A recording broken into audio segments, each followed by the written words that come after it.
أهلا بكم في قناتكم ميديا سبورت. حقق المنتخب المغربي إنجازا تاريخيا وأصبح أول فريق عربي وإفريقي يصل إلى المربع الذهبي لكأس العالم بعد فوزه المثير على نظيره البرتغالي ب1-0 على ملعب التمامة في الدور الربع النهائي لمونديال قطر. وإليكم موعد مباراة المغرب وفرنسا لحساب نصف نهائي كأس العالم قطر 2022. سوف تجرى المباراة يوم الأربعاء 14 من ديسمبر 2022 على الساعة 8 مساء بتوقيت المغرب.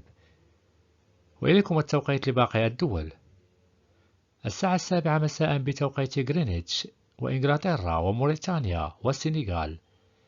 الساعة 8 مساء بتوقيت المغرب تونس الجزائر فرنسا إسبانيا هولندا بلجيكا.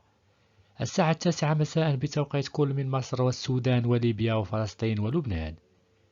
وفي تمام الساعة 10 مساء بتوقيت كل من قطر العراق السعودية الكويت الأردن سوريا اليمن البحرين تركيا.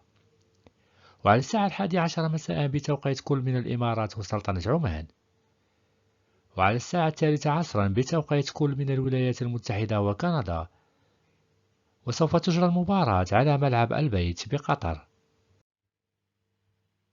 أما بخصوص القنوات الناقلة لهذه المباراة فسوف تنقل على قناة بي إن سبورت اتش دي 1 ماكس، بي إن سبورت اتش دي 2 ماكس، وقناة بي إن سبورت اتش دي 3 ماكس، ثم قناة الكاس إكسترا 1 اتش دي، وقناة الكاس إكسترا 2 اتش دي، وقناة الرياضية المغربية الأرضية.